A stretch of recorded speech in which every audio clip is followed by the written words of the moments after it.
அருமையான தேவனுடைய மனிதன் ஐயா சுவிசேஷகர் குரூஸ் மாஸ்லாமணி அவர்கள் நம் நடுவில் இருப்பது ஆண்டவர் கொடுத்த பெரிய பாக்கியம்.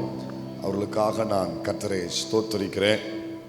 ஸோ எப்பெல்லாம் நம்ம அழைக்கிறோமோ அப்பெல்லாம் அவர்கள் நம் நடுவில் வந்து நமக்கு ஊழியம் செய்து கர்த்தர் அவர்களை நமக்கு ஆசீர்வாதமாய் பயன்படுத்தியிருக்கிறார்கள். அவர்கள் கரத்தில் நாம் கொடுப்போம். கர்த்தருடைய வார்த்தையை கொடுத்து இறுதியில் நம்ம ஜெபத்தில் நடத்துவார்கள். விசுவாசத்தோடு நம்ம எல்லாரும் கரங்களை தட்டி நம்ம அவர்களை வரவேற்போம். கர்த்தருடைய பரிசுத்த நாமம் மகிமைப்படுவதாக. நம்முடைய பிதாவாகிய தேவனாலும் கர்த்தராகிய இயேசு கிறிஸ்துவினாலும் உங்களுக்கு கிருபையும் சமாதானமும் உண்டாவதாக. ஆமென். இந்த நல்ல 21வது நாளுக்காக கர்த்தருக்கு ஸ்தோத்திரம். ஆண்டுடைய பிரசன்னத்தில் இருக்கிறது போல ஒரு மகிழ்ச்சி இந்த பூமியில் ஒன்றுமே இல்லை. Nothing can get compared to the joy of abiding in His presence. நீங்க 21 நாளா ஆண்டவருடைய பிரசன்னத்தில் ஜெபத்தில் தரித்திருந்திருக்கிறீர்கள். ஒருவேளை ஆலயத்தில் வந்து ஜெபிச்சிருப்பீங்க, உங்கள் வீட்டில் ஜெபிச்சிருப்பீங்க, இரவு நேரங்களில் ஜெபிச்சிருப்பீங்க. ஆண்டவருடைய பிரசன்னத்தில் நீங்கள் செய்த எல்லா ஜெபங்களும் அவருடைய சமூகத்தில் நம்முடைய கணக்கில் நினைவு கூறுதலாக வைக்கப்பட்டிருக்கிறது. It is insured. ஆண்டவர் ஜெபத்தை இன்ஷூர் பண்ணி வைக்கிறார். எப்படி நாம் insurance companies, life insurance corporation, United India corporation, இவெல்லாம் நிறைய இன்சூரன்ஸ் கம்பெனிஸ் இருக்குது. அங்கெல்லாம் மணியை கொண்டு போய் இன்ஷூர் பண்ணி வைக்கிறாங்க.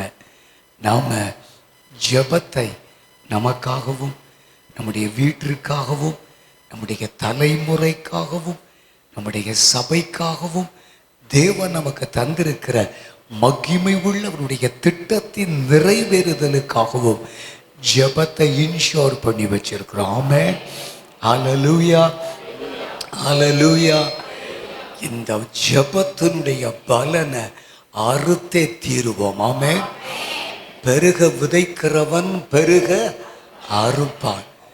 ஆமா, கண்ணீரோடு விதைக்கிறவர்கள் கம்பீரத்தோடு அறுப்பார்கள். ஆண்டவர் அப்படிப்பட்ட பலனையும் கிருபையையும் நம்முடைய வாழ்வில் நிச்சயமாக தந்தருளுவார். நாங்களும் இந்த நாளில் உங்களோடு இந்த இறுதி நாளில் கூட இருப்பதில் ரொம்ப சந்தோஷப்படுறேன்.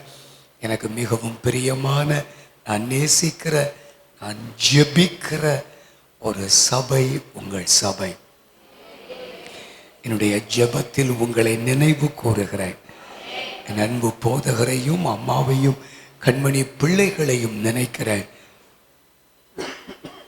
கர்த்தர் நிச்சயமாய் இந்த நாட்களின் பலனை நம்முடைய வாழ்வில் கட்டளையிட்டருளி பெரிய காரியங்களை நமக்கு செய்வார். Amen, amen. Praise the Lord. நம்முடைய தியானத்திற்காக நம்முடைய வேத புத்தகத்தை சங்கீதங்களின் புத்தகம் 84வது சங்கீதம் 7வது வசனத்திற்கு நாம் திருப்பிக் கொள்ளுவோம். சங்கீதங்களின் புத்தகம் 84வது சங்கீதம் 7வது வசனத்தை நாம் வாசிக்க கேட்கலாம்.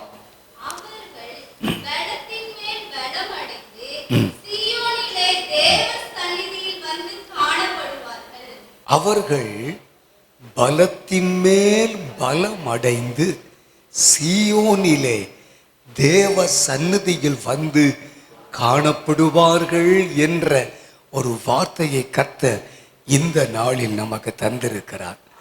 அல்லேலூயா, அல்லேலூயா, அல்லேலூயா. ஆண்டவர் இந்த வார்த்தையை கொண்டு நம்மோடு கூட பேசட்டும். அப்படியே கண்களை மூடி ஒரு நிமிடம் கர்த்தரை நோக்கி பார்த்து நாம் ஜெபிக்க போகிறோம். ஜெபிப்போமா? அப்படியே இருதயத்தை திறங்க. கர்த்தர் நம்முடைய கண்களை திறக்கட்டும். உடைய மகிமையை நம்முடைய இருதயம் வாஞ்சிக்கட்டும். அப்பா, உங்க பிரசன்னம், உங்க பிரசன்னம்.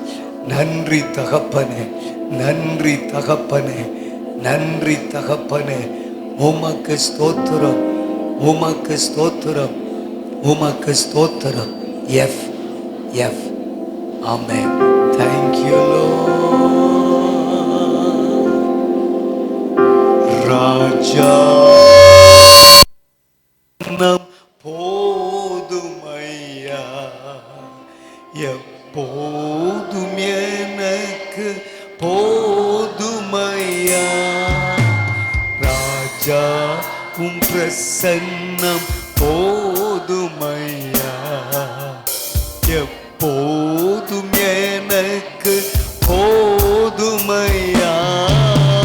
பிரசன்னம் பிரசன்னம் தேவ ஆமெனா.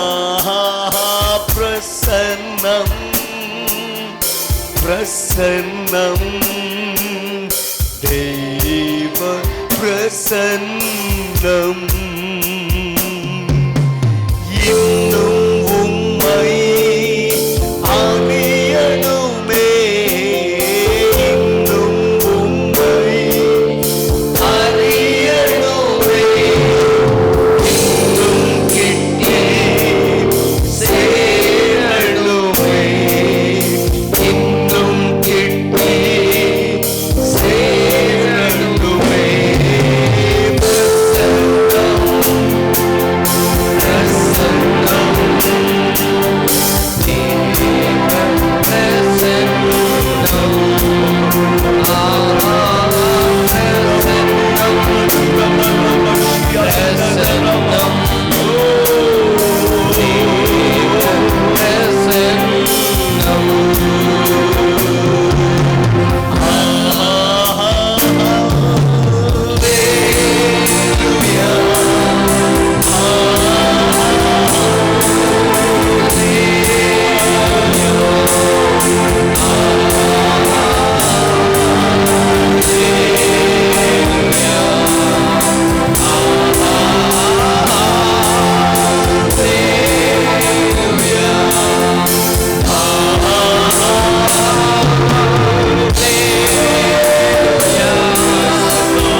எங்கள் நல்ல பிதாவே, இந்த மகிழ்ச்சியான பொழுதுக்காய் ஸ்தோத்திரம்.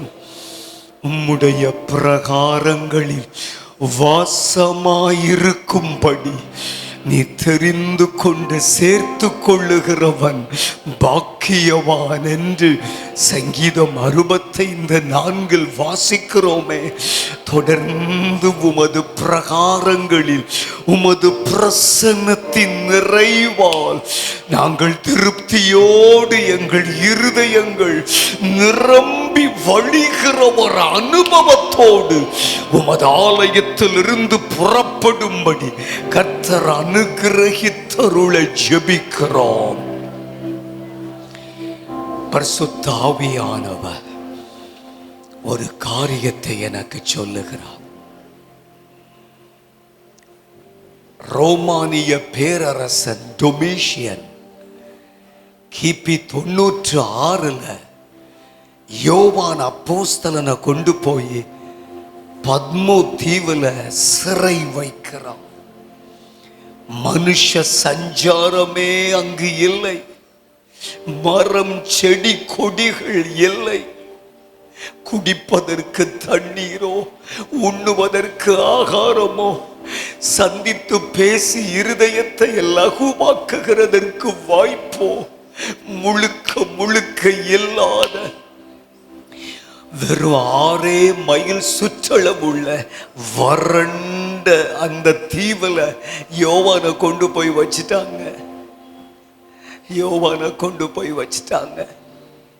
ஒருவருமே இல்லை என்று எண்ணிக்கொண்டிருந்த நேரத்தில் வானம் திறந்து ஒரு சத்தம் உண்டானது.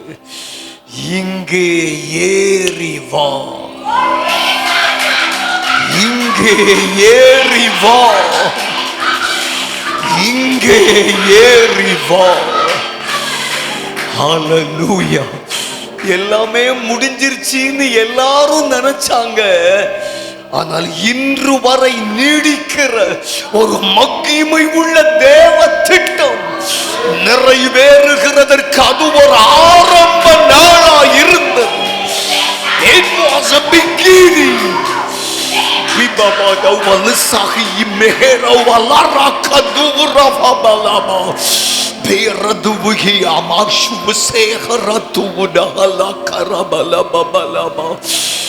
Hallelujah, hallelujah. கவலைப்படாதீங்க, பயப்படாதீங்க. கர்த்தர் நம்ம கூட இருக்கிறார். நாட்களின் பலன் நமக்கு உண்டு, இந்த நாட்களின் பலன் நமக்கு உண்டு. அவன் நம்மேல் பிரியமாயிருக்கிறார், அவன் நம்மேல் பிரியமாயிருக்கிறார், அவன் நம்மேல் பிரியமாயிருக்கிறார். Mighty Lord, mighty Lord. உங்க பரிசுத்த பிரசன்னத்தின் பூரண ஆளுகைக்கு எங்களை முழுவதும் ஒப்பு கொடுக்கிறோம் ஆண்டவரே. நீர் பொறுப்படுத்திக் கொள்ளும், எங்களை நடத்தும். இயேசுவின் நாமத்தில் ஜெபிக்கிறோம் எங்கள் நல்ல பிதாவே. ஆமென், ஆமென், ஆமென். கர்த்தர் நல்லவர், அவருடைய கிருபை என்றென்றைக்கும் உள்ளது. இந்த நல்ல மகிழ்ச்சியான நாட்களுக்காக கர்த்தருக்கு ஸ்தோத்திரம். 21 days ஆண்டவருடைய பிரசன்னத்தில் நீங்கள் ஜெபத்தில் இருந்திருக்கிறீர்கள். கர்த்தர் இந்த பலனால் உங்க மடியை நிச்சயமாக நிரப்பி கர்த்தர் உங்களை ஆசீர்வதிப்பார். ஆமென், ஹல்லேலூயா. நான் இந்த நாளில் உங்களோடு கூட பேசும்படி பரிசுத்த ஆவியானவர் எனக்கு தந்த அந்த வார்த்தையை உங்கள் முன்னில் வைக்கப் போகிறேன். அவர்கள் பலத்தின் மேல் பலம் அடைந்து சீயோனிலே தேவ சந்நிதியில் வந்து காணப்படுவார்கள். அவர்கள் பலத்தின் மேல் பலம் அடைந்து என்று எழுதியிருக்கிறது. நன்கு கவனியுங்கள். அநேக முறை நான் இந்த வசனத்தை எப்படி தியானித்திருக்கிறேன் அல்லது எப்படி பிரசங்கிக்கப்பட நான் கேட்டிருக்கிறேன் என்றால், அவர்கள் இதை தேவனுடைய வல்லமைக்கு ரெஃபர் பண்ணி பேசுவாங்க. It's the power of God, it's God's power getting filled more and more. இன்னும் அதிகமாய் பலத்தின் மேல் பலம் என்று பிரசங்கித்ததை நான் கேட்டிருக்கிறேன். ஆனா இந்த வசனத்தை இங்கிலீஷில் படிக்கும்போது ஒரு மிகுந்த பிரமிப்பை அது தருகிறது. ஆங்கில வேதாகமம் வச்சிருக்கிறவங்க பைபிளை டர்ன் பண்ணி அந்த வசனத்தை நீங்க பார்த்தீங்கன்னா அதில் என்ன போட்டிருக்குது தெரியுமா? They will go from strength to strength. English பைபிள்ல பாருங்க, they go from strength to strength, every one of them in Zion appeareth before God. King James versionல அப்படி போட்டிருக்குது.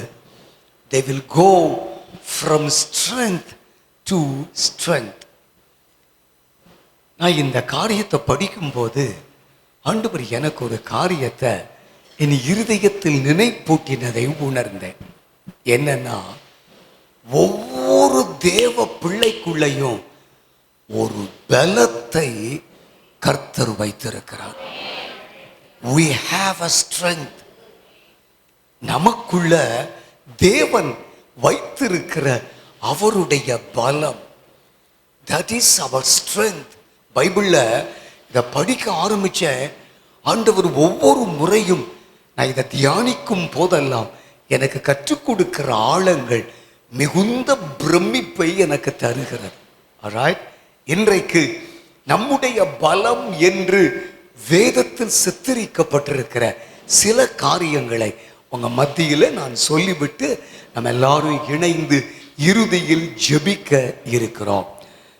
முதலாவது நம்முடைய பலம். இந்த சங்கீதத்தின் 4வது வசனத்திற்கு வர்றீங்களா? 4வது வசனத்தை வாசிங்க பாப்போம். வீட்டில் உம்முடைய வீட்டில் வாசமாய் இருக்கிறவர்கள் பாக்கியவான்கள், அவர்கள் எப்பொழுதும் உம்மை துதித்துக் கொண்டிருப்பார்கள். அவர்கள் எப்பொழுதும் உம்மை துதித்துக் கொண்டிருப்பார்கள். நான் நினைக்கிறேன், நம்முடைய பலம் என்று ஆண்டவர் தமது வசனத்தில் குறிப்பிட்டிருக்கிற முதல் காரியம் நம்முடைய துதி. நம்ம பிரைஸ் தான் நம்முடைய பலம் அல்லது நம்முடைய பலம். எப்படி சொல்றேன் வர்றீங்களா? பைபிள்ல ஆதியாகமத்தின் புத்தகம் 29வது அதிகாரத்திற்கு வருவோம். 30வது வசனத்திலிருந்து 35வது வசனங்கள் வரை நீங்கள் படிச்சீங்கன்னா அங்கே ஒரு குடும்பத்தை குறித்து எழுதப்பட்டிருக்கிறது. It's a family about Jacob, யாக்கோபுடைய குடும்பம். இந்த 30வது வசனத்திலிருந்து அதற்கு கீழே உள்ள பகுதியை நீங்க படிச்சுட்டே வரும்போது லேயாளை குறித்து அதிகமாய் இங்கே எழுதப்பட்டிருக்கிறதை பார்க்கிறோம். 35வது வசனத்தை நம்ம வாசிப்போமா? ஆதியாகமம் 29:35. மறுபடியும் அவள் கர்ப்பவதியாகி ஒரு குமாரனை பெற்று இப்பொழுது கர்த்தரை துதிப்பேன் என்று சொல்லி அவனுக்கு யூதா என்று பெயரிட்டாள்.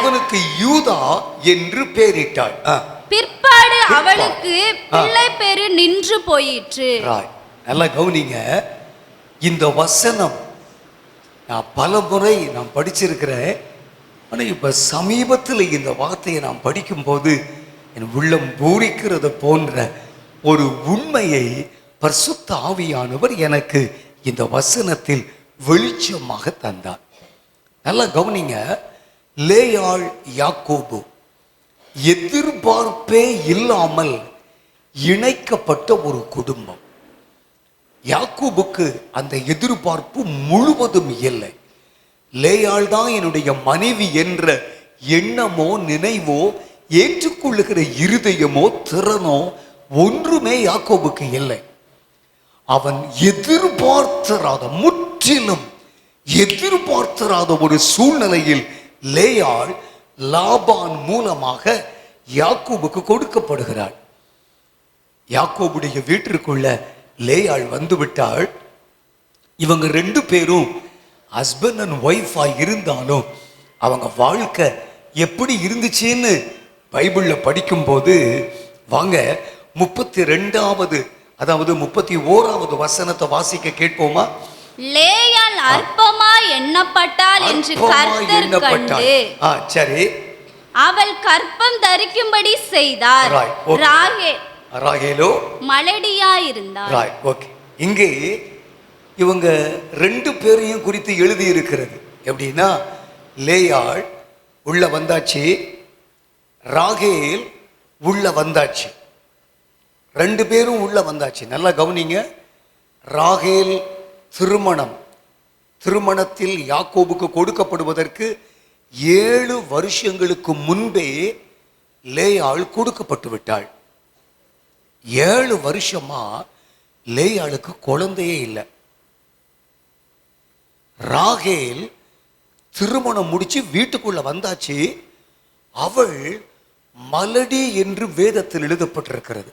குறைந்தபட்சம் நான் ஒருவேளை என்னுடைய கால்குலேஷன் படி குறைந்தபட்சம் 8 வருடங்களுக்கு மேலாக லேயாள் கர்ப்பம் தரிக்க இயலாத ஒரு சூழ்நிலைக்குள் அவருடைய காலங்கள் ஓடிக்கொண்டிருக்கிறது.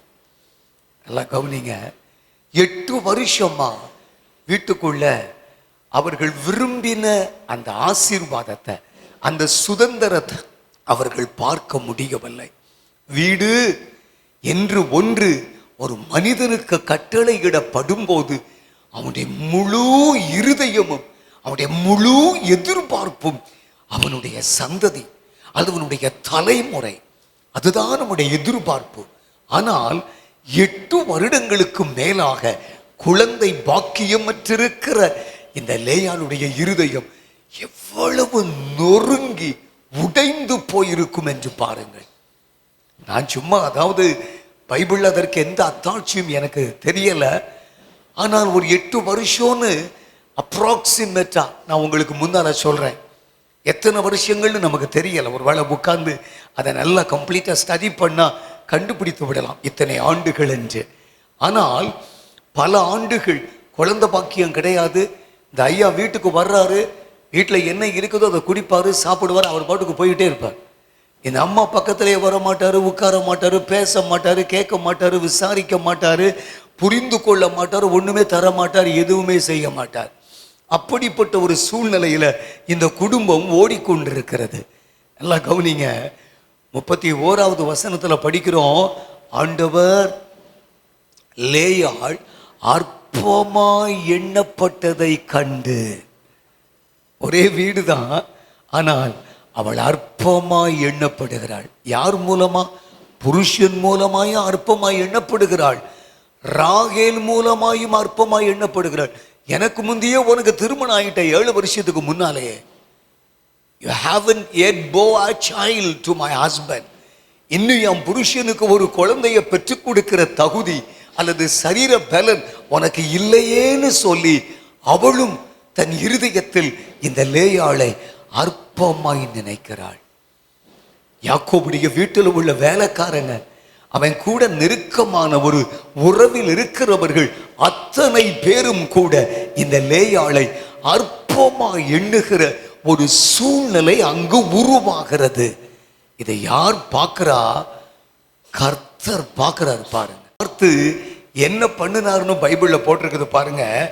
32வது வசனத்தில் படிக்கிறோம், லேயாள் கர்ப்பவதியாகி ஒரு குமாரனை பெற்று, கர்த்தர் என் சிறுமையை பார்த்தருளினார். என் சிறுமை என்ற வார்த்தை எழுதப்பட்டிருக்கிறது.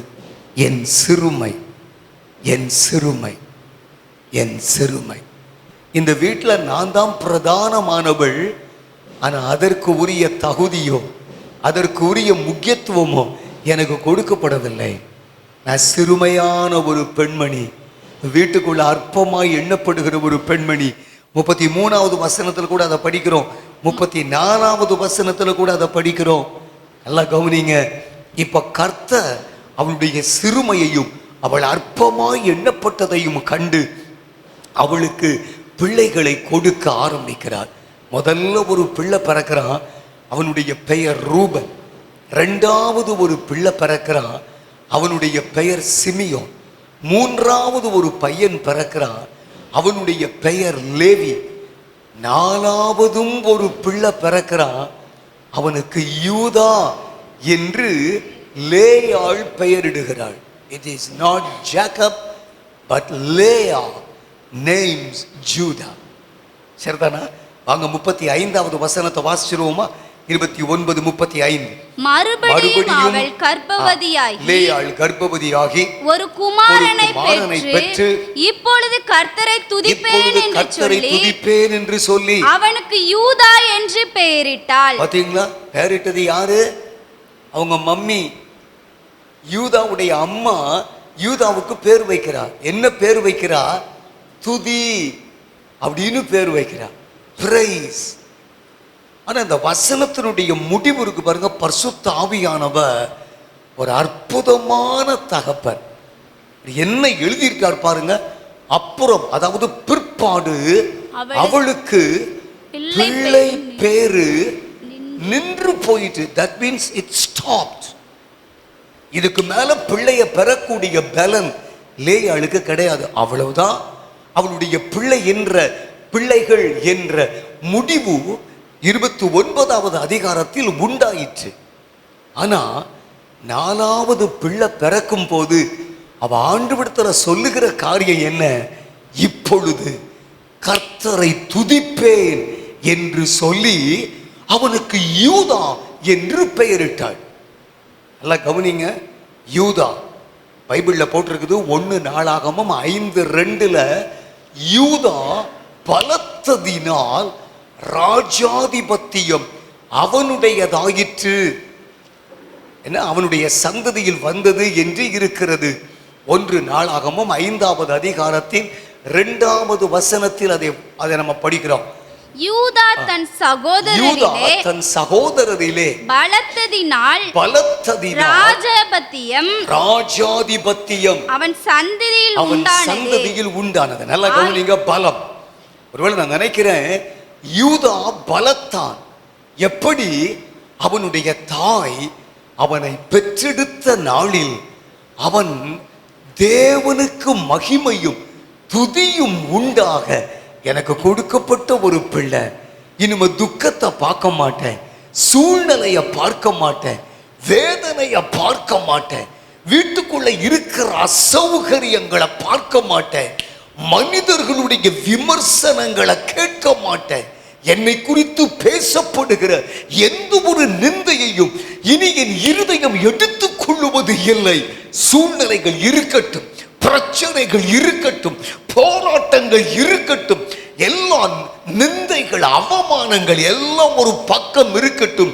ஆனா இப்போ நான் என்ன செய்ய போறேன் தெரியுமா? தேவன் எனக்கு தந்த 4 குமாரர்களுக்காக ஆண்டவரை துதிக்க போகிறேன், கர்த்தரை துதிப்பேன் என்று சொல்லி அவனுக்கு யூதான்னு பேர் வச்சான். பிரைஸ். அது அவளுடைய பலம், பலத்தின் மேல் பலம் அப்படின்னு பைபிள்ல நம்ம படிச்சோம்ல. எப்படி இந்த பலம் பலத்தின் மேல் பலத்தை கொண்டு வருதுன்னு 30வது அதிகாரத்துல படிக்கிறோம். வாங்க 30வது அதிகாரம் 17வது வசனத்திற்கு வாருங்கள். 30வது அதிகாரம் 17வது வசனம். தேவன் லேயாளுக்கு செவி கொடுத்தார். அவள் கர்ப்பவதியாகி யாக்கோபுக்கு 5ஆம் குமாரனை பெற்றாள். நல்லா கவனிங்க, 29:35 சொல்லுது, பிற்பாடு அவளுக்கு பிள்ளை பேரு நின்று போயிற்றுன்னு. ஆனா 30வது அதிகாரத்தின் 17வது வசனம் சொல்லுது, தேவன் லேயாளுக்கு செவி கொடுத்தார். அப்பா, நான் நினைக்கிறேன் இந்த அம்மா ஆண்டவர் கொடுத்த 4 பிள்ளைகளுக்காக ஆண்டவரை துதித்து கொண்டே, ஆண்டவரை ஸ்தோத்தரித்து கொண்டே, ஆண்டவரை மகிமைப்படுத்தி கொண்டே, அவரை புகழ்ந்து கொண்டே, அவர் தந்த கிருபை. அதாவது 4 பிள்ளை பிறந்திருக்கு, இன்னும் லேயாளுக்கு ஒரு பிள்ளை கூட பிறக்கல. நல்லா கவனிங்க, நல்லா கவனிங்க. 4 குமார், 4 வருஷம் குறைந்தபட்சம். இந்த 4 இயர்ஸும் ரேச்சல் இன்னும் ஒரு குழந்தைய கூட பெற்றெடுக்கிற பலன் அவளுக்கு கிடையாது. ஒருவேளை அவள் உள்ளத்துல நினைச்சிருப்பா, எனக்கு முந்தி என் தங்கச்சி கர்ப்பவதி ஆயிடுவா, எனக்கு முந்தி என் தங்கச்சி என் புருஷனுக்கு அவள் குமாரரை அல்லது பிள்ளைகளை பெற்று தந்து விடுவாள் என்பது போல தன்னுடைய இருதயத்தில் நினைத்து அவள் அற்பமாய் எண்ணப்பட்டதையும் சிறுமையையும் அவள் அவமானப்படுத்தப்பட்டதையும் நினைத்து நினைத்து கலங்கி கொண்டிருந்திருப்பாள்.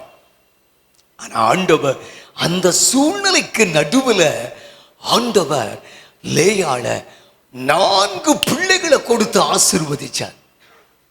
4வது பிள்ளை பிறக்கும் போதுதான் அவள் உள்ளத்துல ஒரு முடிவுக்கு வருகிறாள்.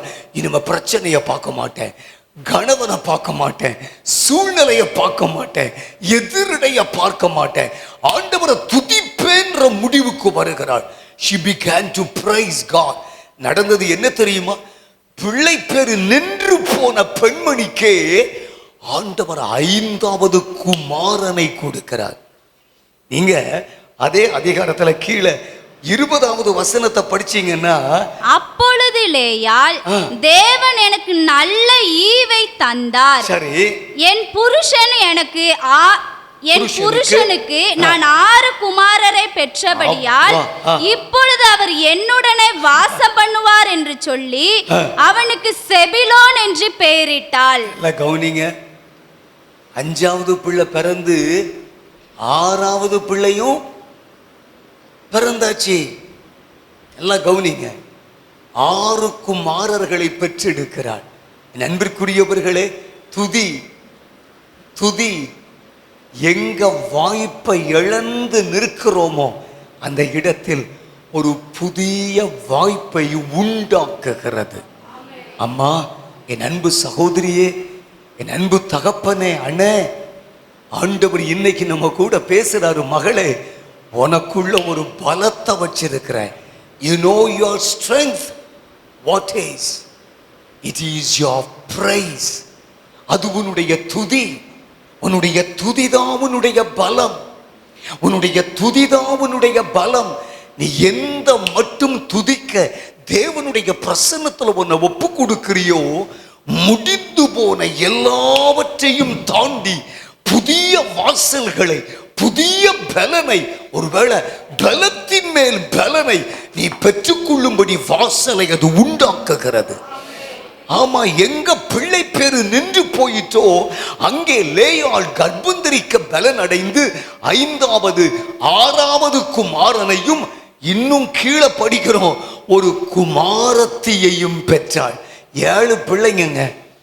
என் அன்பிற்குரியவர்களே, பரிபூரணமா ஆண்டவர் யாக்கோபுடைய குடும்பத்தை லேயாளை கொண்டு ஆசீர்வதிக்கிறார். நல்லா கவனிங்க, ஆண்டவர் இஸ்ரவேலுடைய வீட்டை கட்டுவித்த ராகேலை போலவும் லேயாளை போலவும் ரூத் 4:11 ரூத்தையும் போவாசையும் ஒலிமுக வாசலில் இருந்த மூப்பர்கள் வாழ்த்தி ஆசீர்வதிக்கிறத பார்க்கிறோம். இஸ்ரவேலுடைய வீட்டை கட்டினவங்க யாரெல்லாம்? ராகேலோ லேயாள். ராகேல் எப்படி கட்டினா தெரியுமா? ஜெபம் பண்ணி ஜெபம் பண்ணி ஜெபம் பண்ணி கட்டினா. லேயாள் எப்படி கட்டினா தெரியுமா? துதிச்சு துதிச்சு துதிச்சு துதிச்சு கட்டினா. அல்லேலூயா. என் அன்பு கர்த்தருடைய பிள்ளைகளே, ஆண்டவர் இந்த 21வது நாளில் ஆண்டவர் உங்களை பார்த்து சொல்ற, மகளே, பலத்தின் மேல் பலம் உண்டாகத்தக்கதான புதிய வாய்ப்புகளையும் வாசல்களையும் புதிய வழிகளையும் நன்மைகளையும் உனக்கும் உன் குடும்பத்திற்கும் முன்பாக திறந்து வைக்கிற தகப்பனாய் இந்த நாள்ல உன்னை ஆசீர்வதிக்கிறேன்னு கர்த்தர் நமக்கு வாக்கு பண்ணுகிறார். பயப்படாதீங்க, பயப்படாதீங்க. இல்லாததற்காக கவலைப்படாதீங்க. மனிதர்கள் கூறுகிற அவதூறு விமர்சனங்களுக்காக கவலைப்படாதீங்க. வீட்டுக்குள்ள தனிமையில் உட்கார்ந்து பிரச்சனையே நினைச்சு போராட்டங்களை நினைச்சு தடுமாற்றங்களை, இயலாதத எதிரான அடைபட்டு போன வாசல்களை நினைத்து கலங்கி கொண்டிருப்பதை நிறுத்திவிட்டு, இதுவரைக்கும் தேவன் உங்களை நடத்தி வந்த பாதைக்காக, உங்களுக்கு செய்த அற்புதங்களுக்காக, உங்களை காண செய்த பயங்கரமான உடைய செயல்களுக்காக ஆண்டவரை துதிக்க துவங்குங்கள். ஆண்டவர் சொல்றாரு, நீ பலத்தின் மேல் பலம் அடைந்து சீயோனிலே தேவ சந்நிதியில் வந்து காணப்படுகிற ஒரு மிகப்பெரிய பெருக்கத்தை பலத்தின் மேல் பலனாக உனக்கு கட்டளையிட்டு அருளுவேன். ஹல்லேலூயா, ஹல்லேலூயா, ஹல்லேலூயா. நல்லா ஆண்டவரை துதிக்க பழகினவர்கள் தேவனுடைய பிரசன்னத்தில் பலத்தின் மேல் பலனை பெற்றுக்கொள்வார்கள் என்பதை வேதம் நமக்கு போதிக்கிறது. ஆண்டவரை துதிங்கம்மா, ஆண்டவரை துதிங்கம்மா. தாவீது சொல்றாரு, எக்காலத்திலும் துதிப்பேன், எப்பொழுதும் துதிப்பேன். அப்போஸ்தலனாகிய பவுல் தெசலோனிக்கேய திருச்சபைக்கு எழுதுகிறார், எல்லாவற்றிற்காகவும் ஆண்டவரை துதிங்க, அதுதான் உங்களை குறித்த தேவனுடைய சித்தம் என்கிறார். ஆண்டவரை துதிப்பதை போல ஒரு பலம் இந்த பூமியில ஒண்ணுமே கிடையாது. ஆமே, ஹல்லேலூயா, ஹல்லேலூயா. Praise is our strength. Number 2, 2வது வேதாகமத்தில் அதே சங்கீதத்தில் ஒரு காரியத்தை நம்ம பார்ப்போமா? வாங்க, 84வது சங்கீதம் 6வது வசனத்தை வாசிப்போமா? அழுகையின் பள்ளத்தாக்கை உருவ நடந்து அதை நீரூற்றாக்கிக் கொள்ளுகிறார்கள். மழையும் குளங்களையும் நிரப்பும். மழையும் குளங்களை நிரப்பும். சரி, நல்லா கவனிங்க. அழுகையின் பள்ளத்தாக்கை உருவ நடந்து நீரூற்றாக்கிக் கொள்ளுகிறார்கள். ஆண்டவருடைய வார்த்தையில எழுதப்பட்டிருக்கிற இன்னும் ஒரு காரியம், அதாவது அழுகை அப்படின்னு நம்ம பார்க்கும்போது அதற்கு உள்ள பொதிந்து வைக்கப்பட்டிருக்கிற ஞானார்த்தமான ஒரு வார்த்தை என்ன அப்படின்னு பார்த்தா கண்ணீர் அப்படின்னு நம்ம சொல்லலாமா? அழுகன்னா கண்ணீர் இல்லாம அழுகையே வராது, சரிதானா? அழணும். அழும்போது கண்ணீர் நம்முடைய கண்களில் இருந்து கீழே வழிகிறது. நல்லா கவனிங்க.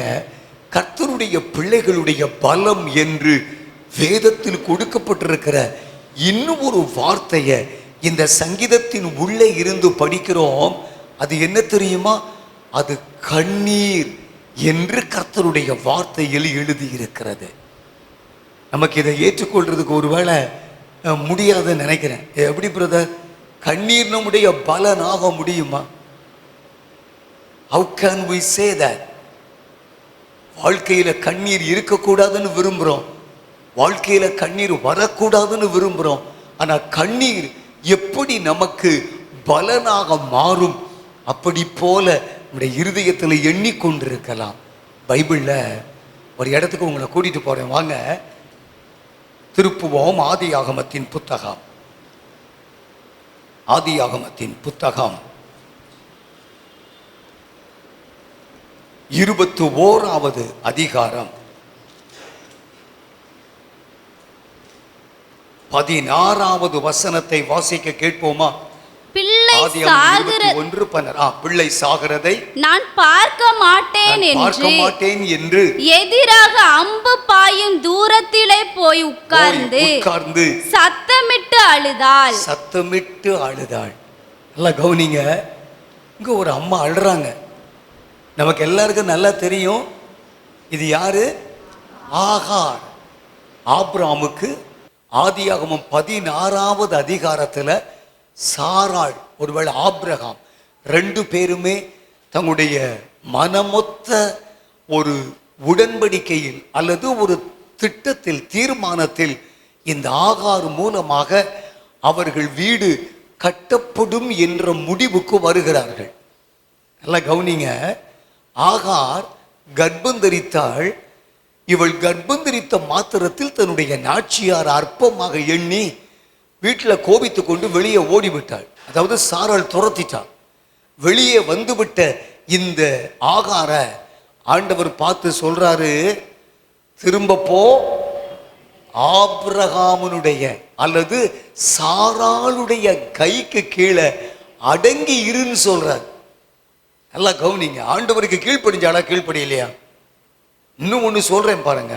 இந்த சாராளை பிடிச்சு கொண்டு போய் பார்வோன் அரண்மனையில ஒளித்து வைத்திருந்தான். ஆபிரகாமுடைய மனைவியாக அவன் சாராளை பார்க்கல, அவனுடைய சகோதரி என்று ஆபிரகாம் சாராளை அறிமுகப்படுத்துறதுனால சகோதரியை தனக்கு சொந்தமாக்கி கொள்ளலாம் என்று சாராளை கொண்டு போய் அரண்மனையில சிறை வைத்திருக்கிறான். அந்த நேரத்துல சாராளுக்கு பணிவிடை செய்ய ஏற்பட்டிருந்தவள் தான் இந்த ஆகார். அந்த எகிப்தை விட்டு அவர்கள் அனுப்பப்படும்படி தேவன் பார்வோன்ட்ட பேசும்போது பார்வோன் எல்லாரையும், ஒருவேளை அவளுக்கு மிருக ஜீவன்கள், வேலைக்காரங்க, இன்னும் நிறைய ஆஸ்திகள் எல்லாம் கொடுத்து ஆபிரகாம் அந்த தேசத்தை விட்டு அனுப்பி வைக்கிறான்.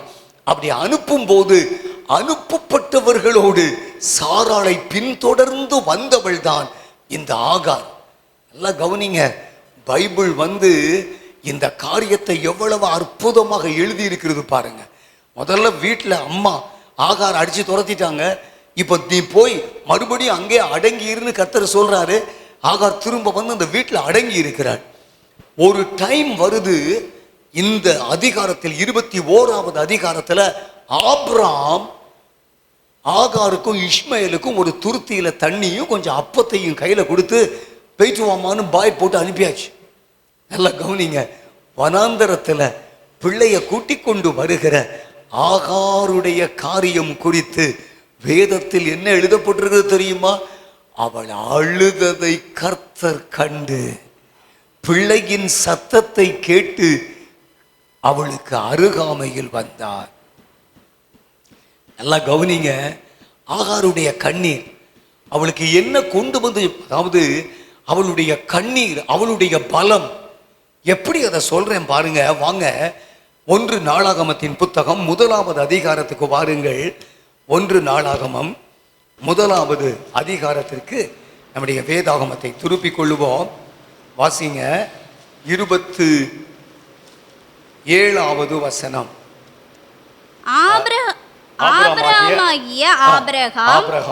ஆபிரகாமின் குமாரர் ஈசாக்கு, இஸ்மவேல் என்பவர்கள். ஆபிரகாமுக்கு பிள்ளைங்கன்னு சொல்லி எத்தனை பேரை போட்டிருக்கு? நமக்கெல்லாம் எந்த பிள்ளை ரொம்ப பிடிக்கும், ரொம்ப தெரியும்? ஈசாக்கு தான் நமக்கு ரொம்ப தெரியும், ஈசாக்கு தான் நமக்கு பிடிக்கும். அவன் வாக்குத்தத்தத்தின் பிள்ளை. இஸ்மவேல் அவன் மாம்சத்தில் உண்டான பிள்ளைன்னு சொல்லி ரோமர்ல அப்போஸ்தலனாகிய பவுல் குறிப்பிடுகிறார். நல்லா கவனிங்க. ஆனால் வேதாகமத்தில் ஆண்டவர் ஆபிரகாமுக்கு குமாரர்கள் என்று இந்த பெயர் வம்ச பட்டியல்ல எப்படி எழுதி வச்சிருக்கிறார்னா, இஸ்மவேல் ஆபிரகாமனுடைய குமாரன். இப்போ இன்னும் ஒரு வசனத்துக்கு வருவோம், அப்பதான் நல்லா உங்களுக்கு அது புரியும். பாருங்களேன், 32வது வசனத்தை படிங்கம்மா. 1 நாளாகமம் 1:32. ஆபிரகாமின் மறுமனையாட்டியாகிய கேத்தூராள் பெற்ற குமாரர். போதும். ஆபிரகாமுக்கு தேவன் கொடுத்திருந்த மனைவி சாராள். 2, பார்வோனிடத்திலிருந்து சாராளை பின்பற்றின ஆகார் ஆபிரகாமுக்கு கொடுக்கப்பட்டாள். 3, ஆபிரகாம் கேத்தூராள் என்ற ஒரு ஸ்திரீயையும் தனக்கு மறுமனை ஆட்டியாக சேர்த்து கொண்டான். அவள் அவனுக்கு பெற்ற குமாரர் என்று அங்கே ஒரு பெயர் பட்டியல் வருகிறது. நல்லா கவனிங்க. கேத்தூராள மறுமனை ஆட்டி என்று குறிப்பிடுகிற பரிசுத்த வேதாகமம் ஆகாரை ஆபிரகாமுக்கு குமாரர்களை பெற்றவள் என்று ஆகாரை குறிக்கிறது. அப்போ ஆபிரகாமுடைய சந்ததி ஒருவேளை சாராள் ஆபிரகாமுக்கு மனைவி என்ற அந்த உரிமையை பெற்றிருந்து தேவனுக்கென்று ஈசாக்கை பெற்றெடுக்கிற பாக்கியம் பெற்றிருந்தாலும், இந்த ஆகார் ஆபிரகாமுடைய மனைவிக்கு உரிய அந்தஸ்தை அவள் பெற்றுக்கொண்டதை வேதம் நமக்கு போதிக்கிறது. நல்லா கவனிங்க. ஆபிரகாமுக்கு ஆகார் மறுமனையாட்டி அல்ல, மனைவி.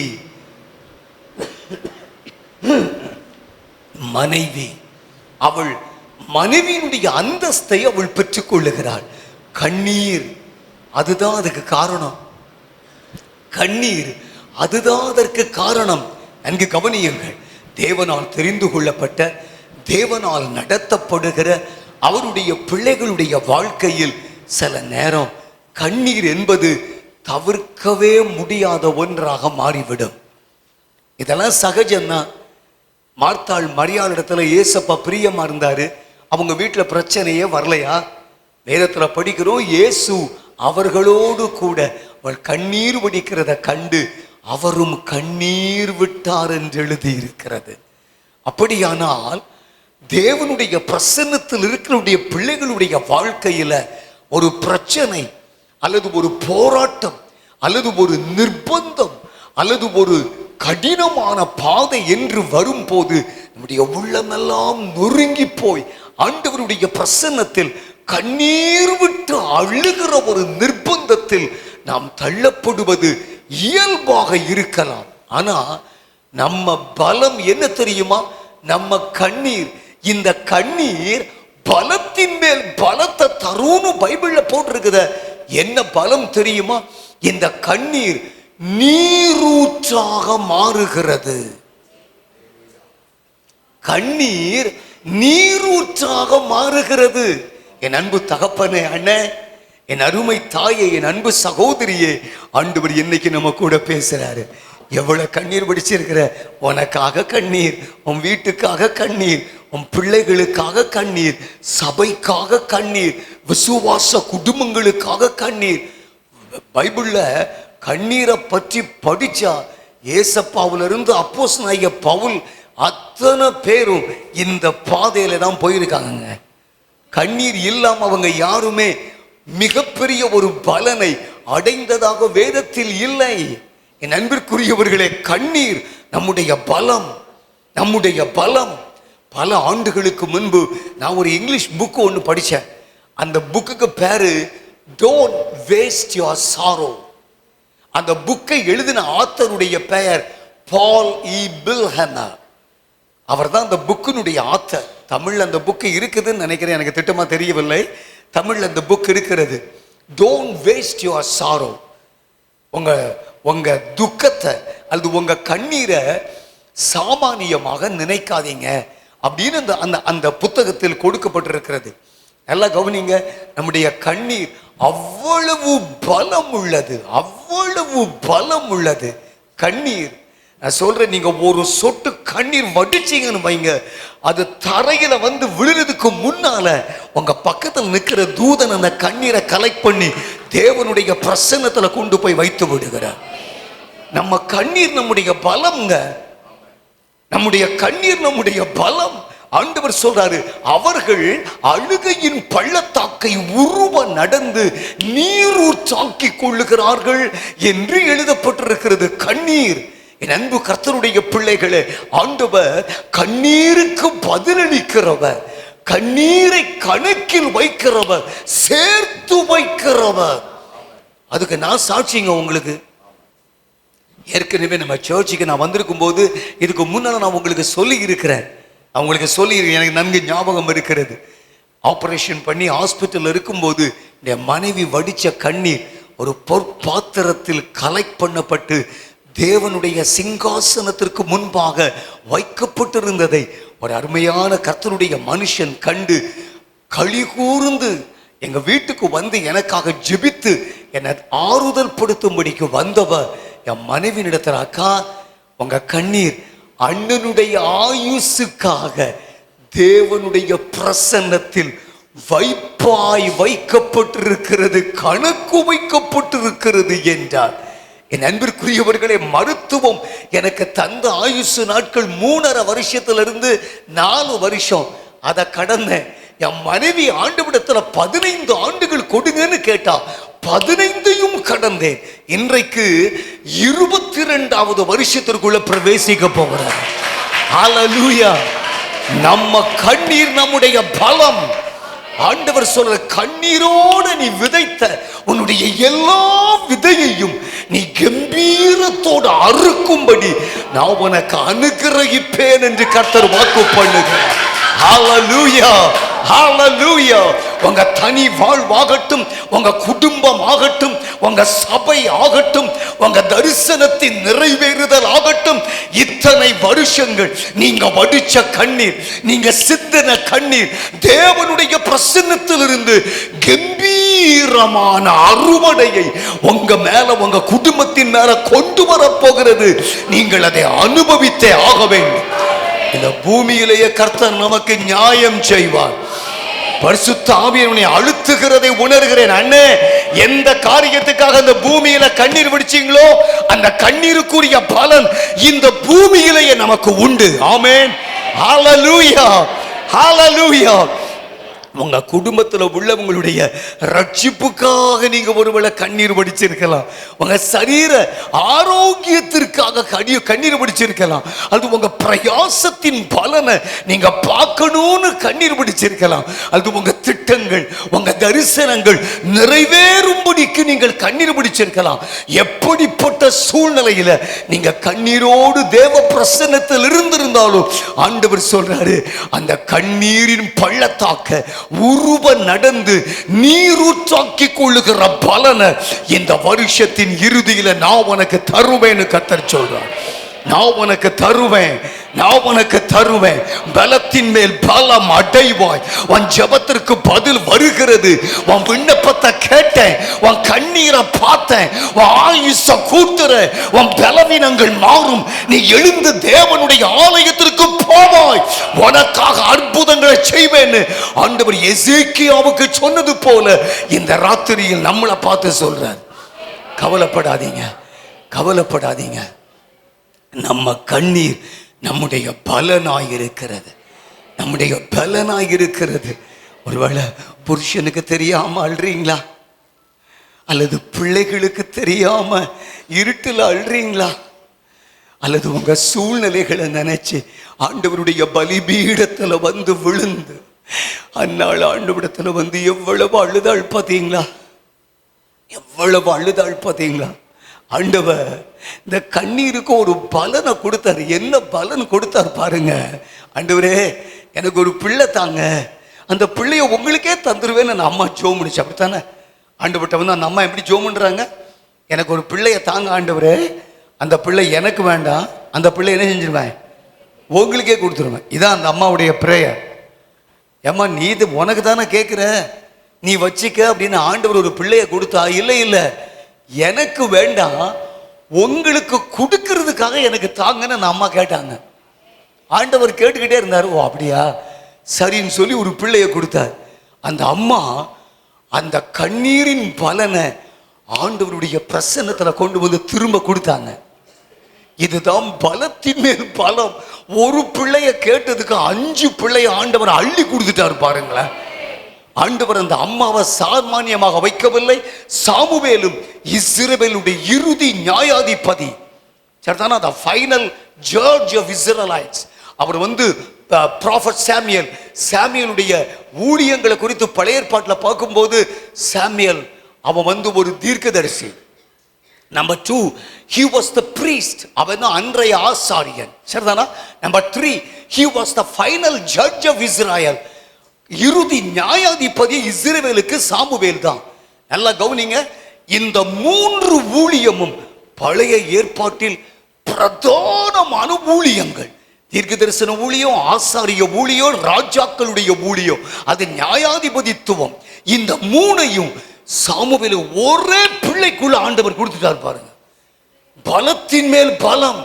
என் அன்பு கர்த்தருடைய பிள்ளை, அண்ணே உங்க கண்ணீரை வேஸ்ட் பண்ணிடாதீங்க, சாமானியமா நினைச்சிடாதீங்க. அம்மா, என் அன்பு மகளே, என் அருமை சகோதரியே, நம்முடைய கண்ணீர் நம்முடைய பலம். ஆண்டவர் சொல்றாரு, பலத்தின் மேல் பலன் அடைந்து சீயோனிலே தேவ சந்நிதியில் வந்து காணப்படும்படி நான் உன்னை ஆசீர்வதிக்கிற தேவன் என்று கர்த்தர் நமக்கு திருவிழம் பற்றுகிறார், திருவிழம் பற்றுகிறார். கண்ணீரோட ஆண்டவருடைய பிரசன்னத்திற்கு வந்திருக்கிறீங்களா? ஆண்டவர் இந்த 21வது நாள்ல உங்களை பார்த்து சொல்ற, மகனே, என் அன்பு மகளே, உன் கண்ணீருக்கு பலத்தின் மேல் பலத்தை உனக்கு கட்டளையிட்டு அருளி நீ எதிர்பார்த்திருந்த எல்லாவற்றையும் உனக்கு தந்தருளுகிறது மட்டுமல்லாமல் நீ அங்கிட்ட கேளாததையும் நீ எதிர்பார்த்திராத அரிய அற்புதங்களையும் உன் வாழ்க்கையில செய்து உன்னை சந்தோஷப்படுத்த நான் நல்ல தகப்பனாய் இருக்கிறேன் என்று கர்த்தர் நமக்கு வாக்கு பண்ணுகிறார். ஹல்லேலூயா, ஹல்லேலூயா, ஹல்லேலூயா. நம்முடைய கண்ணீர் நம்முடைய பலம், நம்முடைய கண்ணீர் நம்முடைய பலம். மூன்றாவதாக வேதத்துல ஒரே ஒரு காரியத்தை மட்டும் நம்ம பார்த்துவிட்டு நம்ம ஜெபிக்க போகிறோம். அது என்னன்னா, தேவனுடைய வாக்கு தத்தம், சரிதானா? வாக்கு தத்தம் 6வது வசனத்துல அந்த அந்த வார்த்தையை பாருங்க. அழுகையின் பள்ளத்தாக்குன்னு ஆரம்பிச்சு கடைசி எப்படி முடியுது? மழையும் குளங்களை நிரப்பும். அப்படின்னா என்ன அர்த்தம்? மழையும் குளங்களை நிரப்பும். நான் நினைக்கிறேன், it's a promise of God. இது தேவனுடைய வாக்கு தத்தம். 6 நாள் பெய்த மழைக்கே நம்ம ஊர் தாங்க மாட்டேங்க, சரிதானா? எங்க ஊர்ல இந்த மான்சூன்ல மழையே கிடையாது. சும்மா லேசா ட்ரிசில் ஆகும், ஏதோ கொஞ்ச நேரம். சில நேரங்கள்ல சில நாட்கள் அப்படி பெய்து விட்டு போய் எல்லாம் மெட்ராஸில் வெள்ளம், அங்க வெள்ளம், இங்க வெள்ளம்னு சொல்றாங்க. ஆண்டவரே, எங்க ஊர்ல குளம் கூட நிரம்பலையே, வாய்க்கால்கள் நிரம்பலையே, கால்வாய்கள் நிரம்பலையே, நிலத்தடி நீர் மட்டம் உயரலையே, அப்படியே ஏங்கி கொண்டே இருந்தேன். மேகத்தை பார்க்கும் போதெல்லாம் ஏசப்பா மழை பெய்யட்டும், ஏசப்பா மழை பெய்யட்டும்னு இப்படியே ஜெபித்து கொண்டிருந்தேன். ஆனால் நேற்றைக்கு ராத்திரியிலிருந்து கொஞ்சம் சூழ்நிலை அப்படியே மாறிச்சு. குளிர்ந்த காற்று அடித்தது. காலையில் எழுந்திருக்கும் போது, விடிய காலை எழுந்திருக்கும் போது சரியான ரெயின், தொடர்ந்து இட் வாஸ் ரெய்னிங். நல்லா கவனிங்க, இது வரைக்கும் இப்படி ஒரு மழையை நாம் பார்க்கவே இல்லைங்க. அதாவது சின்ன பையனா இருக்கும்போது ஐப்பசி மாதம் அட மழை பெய்யும்னு சொல்லுவாங்க. அதெல்லாம் போச்சு, ஐப்பசிலாம் முடிஞ்சுது, கார்த்திகெல்லாம் தாண்டி போய்கிட்டு இருக்கோம் இப்போ நாம. சரிதானா? நல்லா கவனிங்க, ஐப்பசி முடிஞ்சு கார்த்திகை போய்கிட்டு இருக்குது. ஆனால் இப்போ ஆண்டவர் நமக்கு ஒரு மழையை தந்திருக்காரு. அரை நாள் மழையை கூட நம்ம ஊர் தாங்க. எங்கள் வீட்டை விட்டு வெளியவே கால் வைக்க முடியாது, அவ்வளோ தண்ணி. ஷூ போட்டுட்டு வீட்டை விட்டு வெளியே வந்தேன், ஷூலாம் தண்ணிக்குள்ளே முழுகி எல்லாம் வெற்றாகி முடியாம ஷூவெல்லாம் கடத்தி காருக்குள்ளே போட்டுட்டு அங்கே வந்திருக்கேன். சரியான மழைங்க, பேரெல்லாம் தள்ளிட்டு வருது. காரனுடைய பேனட் அளவு தண்ணீர் அப்படியே கார்கள்லாம் மழைக்குள்ள நிற்குது. வாகனங்கள் போகல. பெரிய 4 ரோடு கூட தண்ணி ஓடி வந்து அரித்து பல பகுதியை டேமேஜ் பண்ணி விட்டது. அவ்வளவு மழை. ஒரு அரை நாளைக்கு கூட நம்ம ஊர் தாக்கு பிடிக்க மாட்டேங்க. பாருங்களேன், மழை என்ன செய்யுமா? குளங்களை நிரப்பும். ஆமேன், ஆமேன். நான் நினைக்கிறேன், it's a promise of God.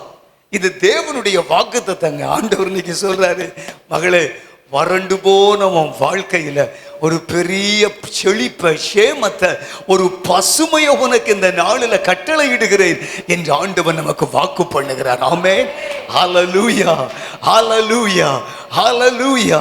என் அன்பு கர்த்தருடைய பிள்ளைகளே, நான் இந்த காரியத்தை பலத்தின் மேல் பலம் என்ற அந்த காரியத்துக்கு எதுக்கு உங்களுக்கு ஒப்பிடுறேன் அப்படின்னு நான் சொல்றேன். பாருங்க, வாருங்கள் ஒரு வசனத்தை படிப்போம். எபிரேயருக்கு எழுதின நிருபம் 11வது அதிகாரத்திற்கு நம்முடைய வேதாகமத்தை திருப்பிக் கொள்வோம். எபிரேயர் 11வது வசனத்தை வாசிக்க கேட்போமா? எபிரேயர் 11:11. விசுவாசத்தினாலே சாராளும் வாக்குத்தத்தம் பண்ணினவர் உண்மை உள்ளவர் என்று எண்ணி கர்ப்பம் தரிக்க பலனடைந்து வயது சென்றவளாயிருந்தும் பிள்ளை பெற்றாள். ஆமென், ஆமென், ஆமென். பைபிள்ல போட்டிருக்குது, பிள்ளை பேரு, அதற்குரிய வாய்ப்பு எல்லாமே 0 லெவல். அவள் கர்ப்பம் செத்து விட்டதுன்னு பைபிள்ல போட்டிருக்கு. அவள் சரீரத்தின் பலன் போய்விட்டதுன்னு சொல்லி இருக்குது. ஆபிரகாமும் பலனற்று போனான் என்று எழுதி இருக்கிறது. அதுக்கு கீழே 11வது அதிகாரத்தின் 12வது வசனத்தை பாருங்க. ஆனபடியினால் சரீரம் செத்தவன் என்று எண்ண. ஆபிரகாமுக்கு என்ன பெயர் போட்டிருக்கு? சரீரம் செத்தவன். சரீரம் செத்தவன். என் அன்பு தகப்பனே, அண்ணே, என் அன்பு தாயே, அருமை சகோதரியே, ஆண்டவர் சொல்றாரு, சரீரம் செத்து போச்சு. சாராளுடைய கர்ப்பம் செத்து போச்சு. ஆனா அவர்களுக்குள் ஒரு பலம் இருந்தது. என்ன பலம் தெரியுமா? வாக்குத்தத்தம் என்ற பலம். வாக்குத்தத்தம் என்ற பலம். எல்லாம் கவனிங்க, கர்த்தர் அவர் கொடுக்கிற வார்த்தை இருக்குது பாருங்க. அவர் சகல பிரஸ்தாபத்தை பார்க்கிலும் அவருடைய வார்த்தையை மகிமைப்படுத்துகிற தேவன். He will never fail his word. அவருடைய வார்த்தை பொய்யா போற மாதிரி ஆண்டவர் ஒரு நாளும் நடக்கவே மாட்டார். ஆமென் சொல்லுங்க, ஹல்லேலூயா. ஆண்டவர் வாக்குத்தத்தம் கொடுத்திருக்காரா? யாருக்கெல்லாம் ஆண்டவர் வாக்குத்தத்தம் கொடுத்திருக்காரு?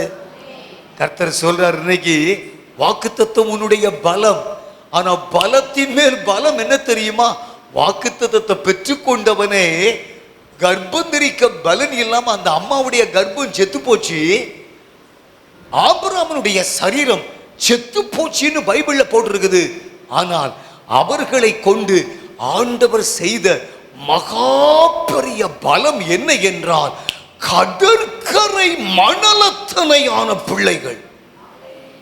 நம்ப முடியுதா? நம்ப முடியுதா?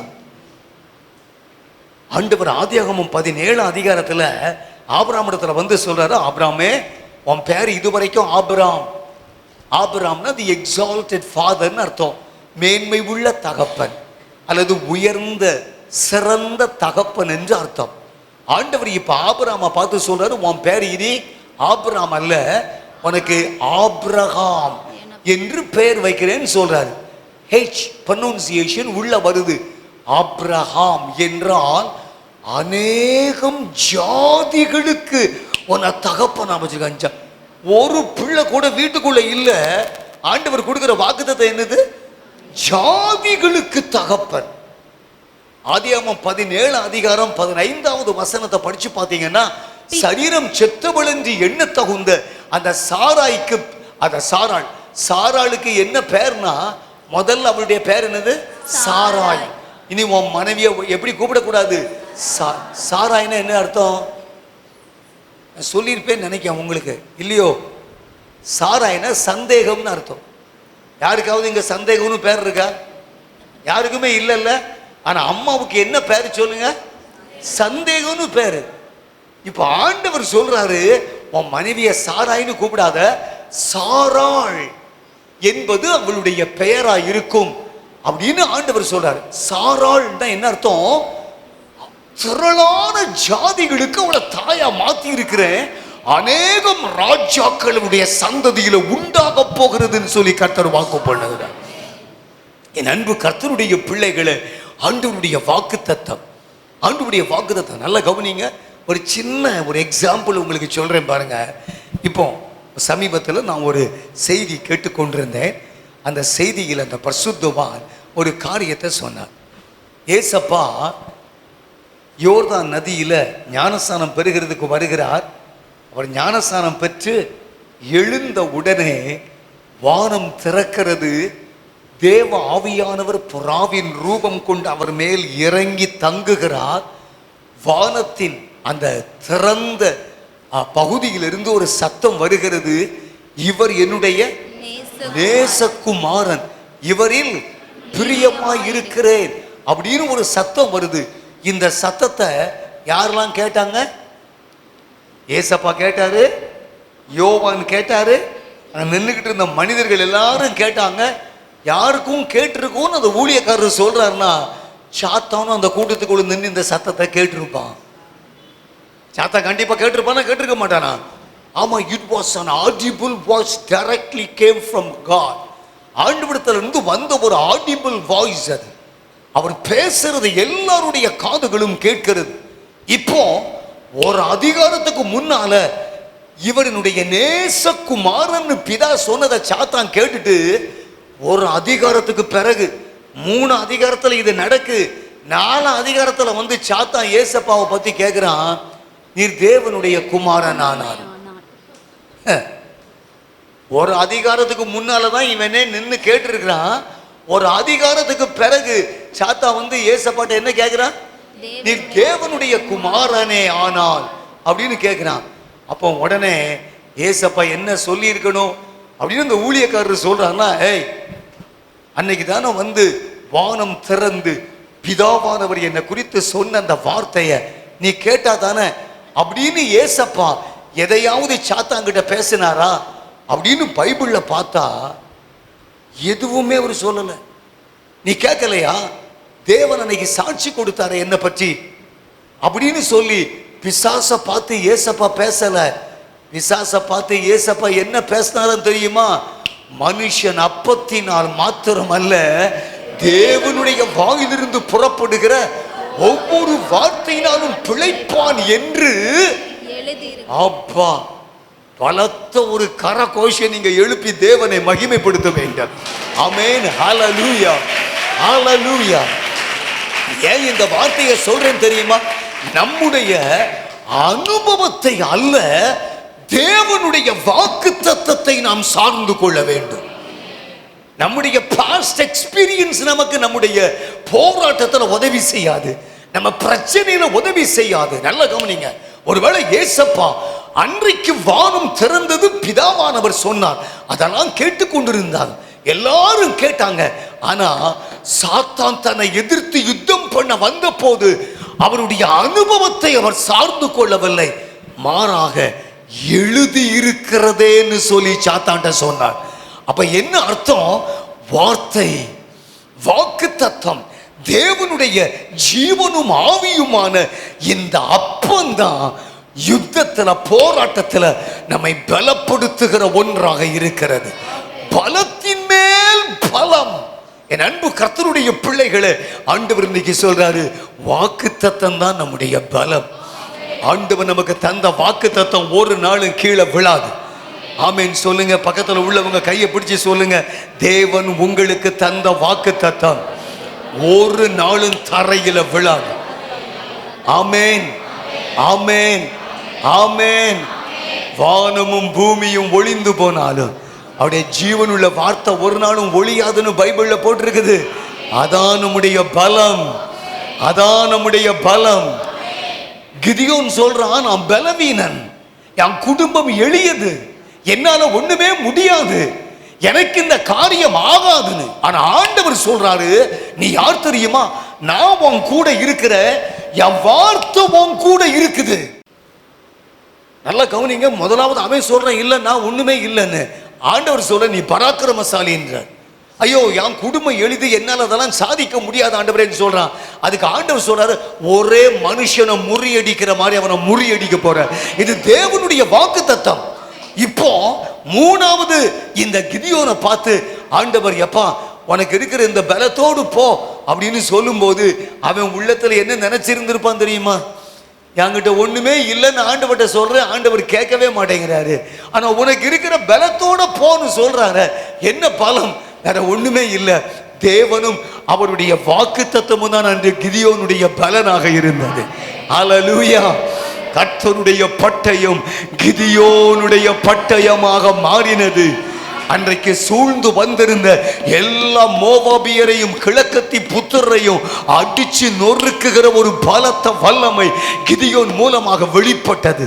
என் அன்பு கர்த்தருடைய பிள்ளைகளே, என் அருமை விசுவாச மக்களே, என் அன்பு திருச்சபையின் தேவ பிள்ளைகளே, ஆண்டவர் சொல்றாரு, பலத்தின் மேல் பலமடைந்து சியோனிலே தேவ சந்நிதியில் வந்து மகிழ்ச்சியோடு காணப்படுகிற ஒரு புது பலனை, ஒரு பெரிய பலனை உன் வாழ்க்கையில இதை 21வது நாள் ஜெபத்திற்கு பிறகு நிச்சயமாக தரப்போகிறேன், நிச்சயமாகவே தரப்போகிறேன்.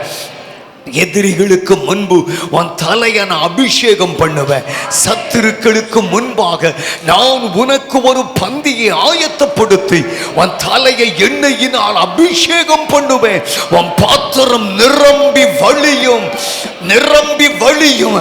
சத்துருக்களை பாதபடி ஆக்கி போடும் வரைக்கும் அவருடைய ஜீவனுள்ள வார்த்தைகள் உன் வாழ்க்கையில வெறுமையாக திரும்புவது இல்லை. அது அனுப்பப்பட்ட காரியம் ஆகும்படி வாய்க்கும் என்று கர்த்தராகிய ஆண்டவர் இன்று நமக்கு சொல்லுகிறார்.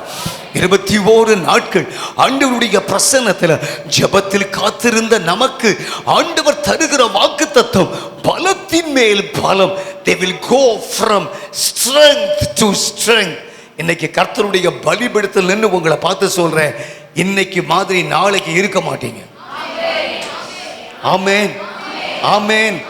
இன்னைக்கு மாதிரி உங்க ஜெப வாழ்க்கை நாளைக்கு இருக்காது. இன்னைக்கு மாதிரி உங்க ஆவியின் நிறைவு நாளைக்கு இருக்காது. இன்னைக்கு மாதிரி உங்க விசுவாசம் நாளைக்கு இருக்காது.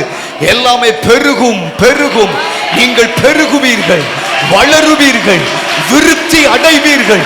யாக்கோபு வேர் பற்றி இஸ்ரவேல் பூத்து காய்த்து உலகத்தை தன் பலனால் நிரப்புகிற நாட்கள் வரும். ஆண்டவர் அந்த வாக்குத்தத்தத்தை நிச்சயமா நமக்கும் நம்முடைய பிள்ளைகளுக்கும் நம்முடைய பிள்ளைகளின் பிள்ளைகளுக்கும் அது பலிக்கும்படி கட்டளையிட்டு அருளுவார். இந்த வார்த்தை வெறுமையாய் திரும்புவது இல்லை, இல்லை. அது அனுப்பப்பட்ட காரியம் ஆகும்படி வாய்க்கும்னு கர்த்தர் நமக்கு வாக்கு பண்ணுகிறார். இப்ப நாம ஜெபிக்க போறோம். எல்லாரும் உங்க பைபிளை வச்சிருங்க.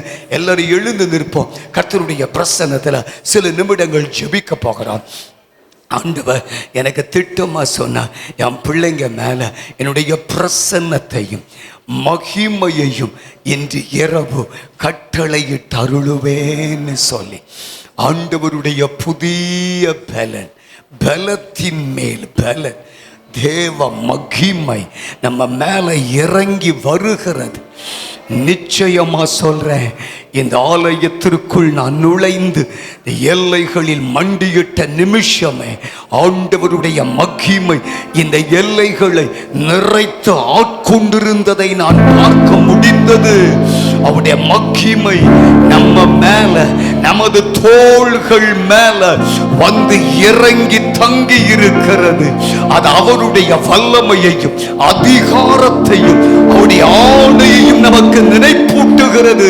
என் அன்பு கர்த்தருடைய பிள்ளைகளே, ஆண்டவர் சொல்றாரு, உனக்கு இருக்கிற இந்த பலத்தோடு போ, உனக்கு இருக்கிற இந்த பலத்தோடே போ. உன்னை அனுப்புகிறவன் நான் அல்லவா, உன்னை அனுப்புகிறவன் நான் அல்லவா, உன்னை அனுப்புகிறவன் நான் அல்லவா. ஆண்டவர் நம்முடைய முழங்கால்களை பலப்படுத்துகிற நேரம், நமக்கு கொடுக்கப்பட்ட வாக்கு தத்தங்களை நினைக்கிற நேரம், நமக்கு செய்த உடன்படிக்கையை நினைவு கூர்ந்து நம்மை ஆசீர்வதிக்கிற ஒரு நேரம், ஆண்டவருடைய பிரசன்னத்திற்குள் நாம் கடந்து வந்திருக்கிறோம். ஆண்டவரே, உங்க கிருபை, உங்க பிரசன்னம், உங்க மகிமை, உங்க பலன் என் ஆவி ஆத்துமா சரீரத்தை நிரப்பும்படி என்ன உங்க கைகள்ல ஒப்பு கொடுக்கிறேனப்பா, ஒப்பு கொடுக்கிறேனப்பா. உங்க பலன் என் மேல வரட்டும் ஆண்டவரே, பலன் வரட்டும் ஆண்டவரே, பலன் வரட்டும் ஆண்டவரே. ஹalleluya, ஹalleluya. நல்ல அந்நிய பாஷையில் ஆவியானவருடைய நிறைவோடு ஆண்டவருடைய பிரசன்னத்துல ஆமென் இருதயம் திறந்து ஒரு 5 நிமிடங்கள் நாம ஜெபிக்க போகிறோம். அந்நிய பாஷையில் தயவு செய்து எல்லாருடைய சிந்தையும் இருதயங்களும் தேவனிடத்தில் திரும்பட்டும், திரும்பட்டும், திரும்பட்டும். அவருடைய மகிமையின் தூதர்கள் இந்த ஆராதனையில் நம்ம மத்தியில கடந்து வந்திருக்கிறார்கள், வந்திருக்கிறார்கள், வந்திருக்கிறார்கள். ஆண்டவர் சொல்றாரு, உன்னுடைய துதிதான் உன்னுடைய பலம். இரண்டாவது ஆண்டவர் சொல்றாரு, உன் கண்ணீர் தான் உன்னுடைய பலம். மூன்றாவது ஆண்டவர் சொல்றாரு, உனக்கு நான் தந்தையினுடைய வாக்குத்தத்தமே உன்னுடைய பலம். பயப்படாத, பயப்படாத, என் வார்த்தையை தீவிரமாய் நிறைவேற்றுவேன். ஹalleluya, ஹalleluya, ஹalleluya. எரேமியாவை பார்த்து ஆண்டவர் சொன்னாரு, நீ கண்டது சரியே, நீ கண்டது சரியே. பரிசுத்த ஆவியானவர் இந்த ராத்திரி வேளையில் தீர்க்கமாய் நம்மோடு பேசுகிறார். நீ கண்டது சரியே, என் வார்த்தையை தீவிரமாய் நிறைவேற்றுவேன், தீவிரமாய் நிறைவேற்றுவேன், தீவிரமாய் நிறைவேற்றுவேன். இது தேவனுடைய வார்த்தை, இது தேவனுடைய வார்த்தை.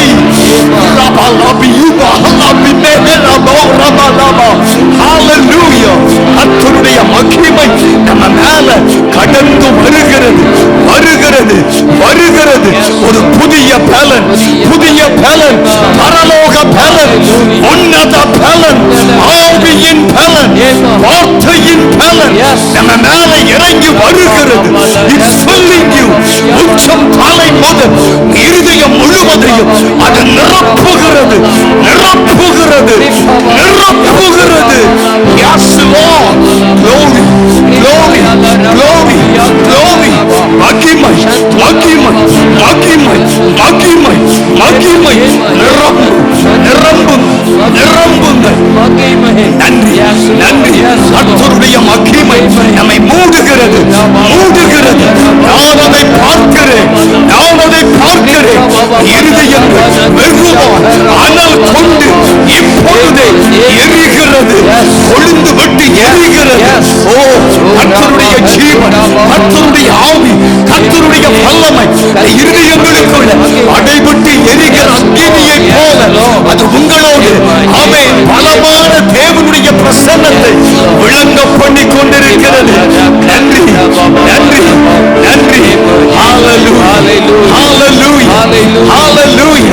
ஓ கர்த்தருடைய மகிமை, கர்த்தருடைய மகிமை நிரப்புகிறது, நிரப்புகிறது, நிரப்புகிறது. Yes, பரலோக தூதர்கள் ஆலயம் முழுவதிலே இறங்கி இருக்கிறார், இறங்கி இருக்கிறார்.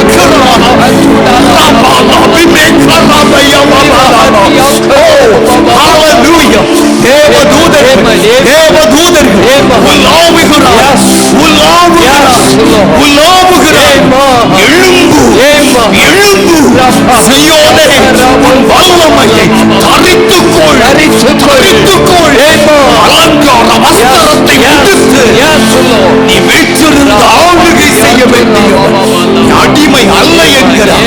எழுந்திருப்போம், எழுந்திருப்போம். கர்த்தருடைய மகிமை நம்ம மேல கடந்து வருகிறது, கடந்து வருகிறது. சிறு பிள்ளைகள் மேல கூட கர்த்தருடைய வல்லம் இறங்கி வருகிறது, வருகிறது. ஓ நன்றி, நன்றி. ஊற்றப்படுகிறது கர்த்தருடைய மகிமை, ஊற்றப்படுகிறது. இருதயங்கள், இருதயங்கள் ஒரு அபிஷேக தைலத்தை என் ஆண்டவர் இந்த ராத்திரி வேளை நம்ம மேல வார்க்கிறார்.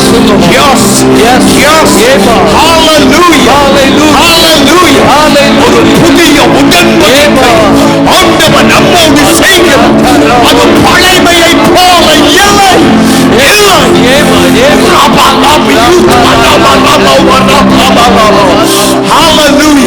கர்த்தருடைய மகிமை நம்மை மூடுகிறது, மூடுகிறது, மூடுகிறது, மூடுகிறது. ஆண்டவரை சுமந்து கொண்டு போகிறீர்கள், பிரசன்னத்தை சுமந்து கொண்டு போகிறீர்கள், வாக்குத்தத்தத்தை சுமந்து கொண்டு போகிறீர்கள்.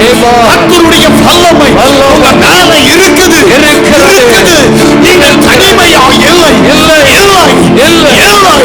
அவருடைய மகிமை, மகிமை, மகிமை, மகிமை, மகிமை உங்களை மூடுகிறது, மூடுகிறது, மூடுகிறது.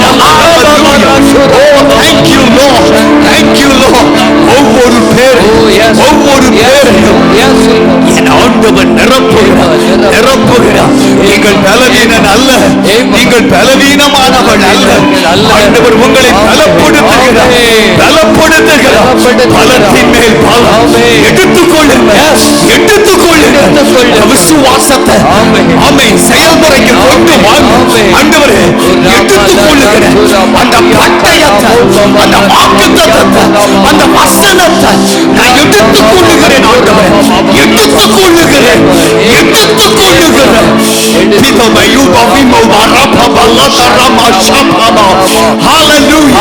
பரிசுத்த ஆவியானவர் நம்மை பலப்படுத்திக் கொண்டிருக்கிறார், பலப்படுத்திக் கொண்டிருக்கிறார். நன்றி தகப்பனே.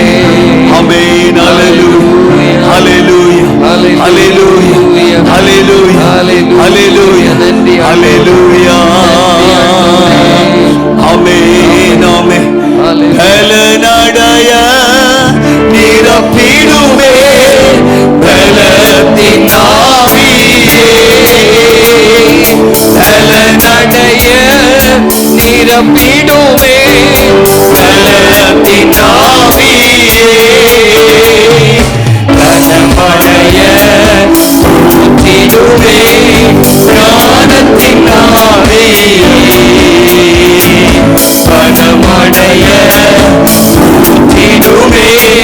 ஞானத்தின் ஆவியே, பலமடைய ஊற்றிடுவே ஞானத்தின் ஆவியே. ஹல்லேலூயா. அசைவாடு ஆவியே, தூய்மையே ஆவியே, அசைவாடு ஆவியே, தூய்மையே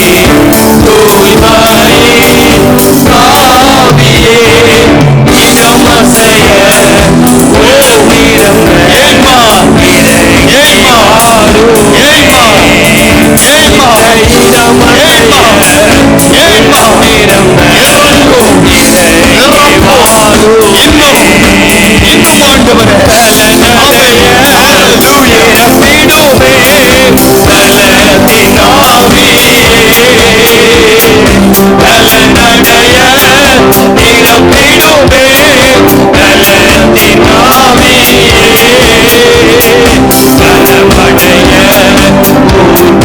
இடமசைய ஞானத்தின் ஆவியே,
அபிஷேக மலையும் நீதான் ஐயா.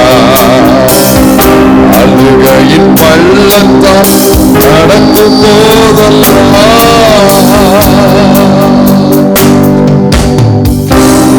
ஆனந்த நீரூற்று நீர்தான அபிஷேக மலையும் நீர்தான். பலத்தின் மேல் பலம் அடைந்து பரிசுத்த வல்லமை நிறைந்து நிறைந்து நன்றி சொல்வேன். பலத்தின் மேல் பலம் அடைந்து பரிசுத்த வல்லமை நிறைந்து நிறைந்து நன்றி சொல்வேன். என் தேவனே, என் ராஜனே, என் தேவனே, என் ராஜனே, ஒருவர் நடந்திடுவே நடந்து சென்று உமது கனமழை தினமும் நிரம்பி ஒருவர் நடந்து சென்று உமது கனமழையா தினமும் நிரம்பி. கர்த்தர் இந்த நாளில அவருடைய வார்த்தையினால சபையை இப்ப நிரப்பி இருக்கிறாரு. அவருடைய ஆவியினால நிரப்பி இருக்கிறார். அவருடைய பலத்தினால நிரப்பி இருக்கிறாரு. அடுத்து என்ன நடக்க போகுது தெரியுமா? உயர எழும்ப போற, உயர எழும்புங்க. உன் குடும்பம் உயர எழும்பும், உன் சபை உயர எழும்பும், உன் ஊழியம் உயர எழும்பும், அந்த உன் தரிசனம் உயர எழும்பும். பலன் அடைஞ்சாச்சுன்னா உயர எழும்பும், உயர எழும்புவேன். தாழ கிடந்த நீ உயர எழும்புவென்றார் ஆண்டவர். தாழ கிடந்த உன்னை உயர எழுப்புறதுக்கு தான் இன்னைக்கு இந்த பலத்தின் மேல் பலன், துதியினால பலன். உன் கண்ணீர் உலகம் கண்ணீரை பார்த்து பலவீனப்பட்டவன் சொல்லும். ஆனா வேதம் இந்த கண்ணீர் தான் உனக்கு பலனாய் மாறுது, நீரூற்றாய் மாறுவதற்கு காரணமே இந்த கண்ணீர் தான். உலகத்தை பொறுத்தவரையில அழுது அழுது அவன் பலவீனப்படுவான். ஆனா கர்த்தருடைய சமூகத்துல நீ அழுது அழுது பலவீனப்படுவதற்கு அல்ல, இது பலத்திற்கு மேல் பலனடைய உன்னை கொண்டு போகிறது. ஆண்டவர் தந்த வாக்கு தத்துவம் இந்த வருஷ இறுதியில அந்த கர்த்தர் உனக்குள் நினைப்பூட்டுகிறாரு, உயிர்ப்பிக்கிறாரு. சரீரம் பலவீனப்பட்டதுதான், உன் மனசு கூட பலவீனப்பட்டதுதான்.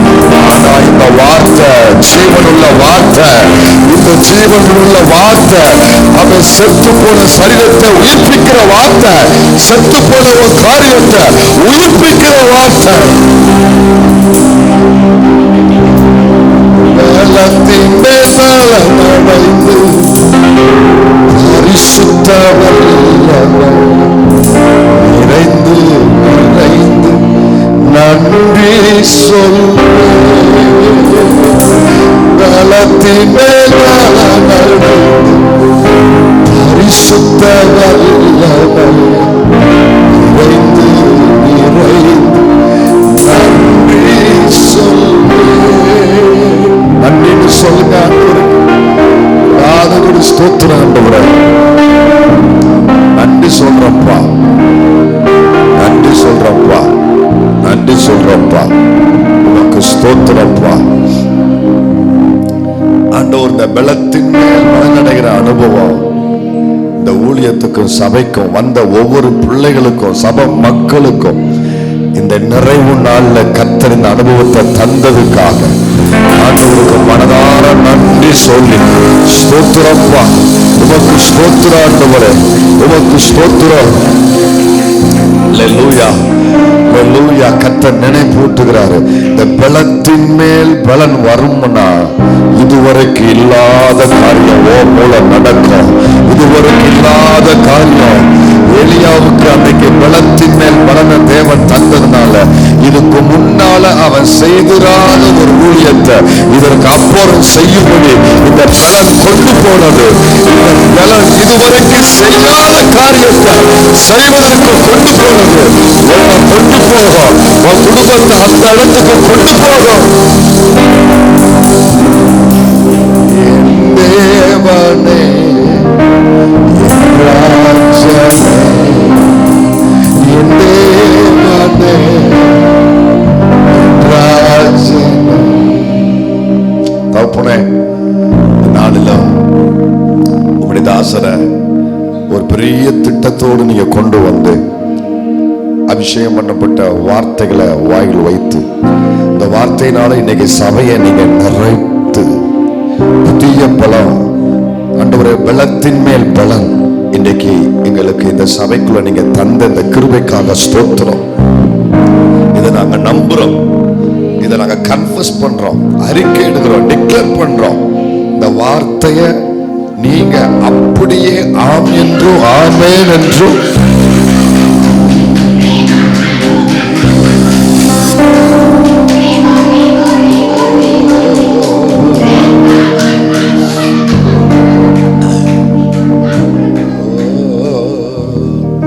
சபையில ஊழியத்துல தரிசனத்துல கேட்ட வந்த வர முடியாமல் இருக்கிற பிள்ளைகள் வாழ்க்கையிலையும் ஒவ்வொருவருக்கும் இந்த வார்த்தை நீங்க அப்படியே செய்வீங்க என்று நாங்க நன்றி சொல்றோம். வார்த்தை தந்த தாசருக்காக எல்லாரும் ஜெபிப்போமா? அவர் மேல ஆண்டவருடைய கரம் இருக்கும்படி. அல்லேலூயா, அல்லேலூயா. சபைகளுக்கு, தேவ ஜனத்துக்கு, ஒரு பெரும் கூட்டத்துக்கு கர்த்தர் ஆசீர்வாதமா வைத்திருக்கிறாரு. ஆண்டவர் அவருக்கு தீர்க்க ஆயுசை கொடுக்கணும். போகிற இடமெல்லாம் வாசல்கள் திறக்கப்படணும். கர்த்தர் கொண்டு போற இடங்கள் எல்லாம் வனாந்தரம் செழிப்பாய் மாறத்தக்க அளவில் அல்லேலூயா அவர் மூலம் தேவனுடைய கிருபை அபிஷேகம் வார்த்தை வெளிப்படணும்.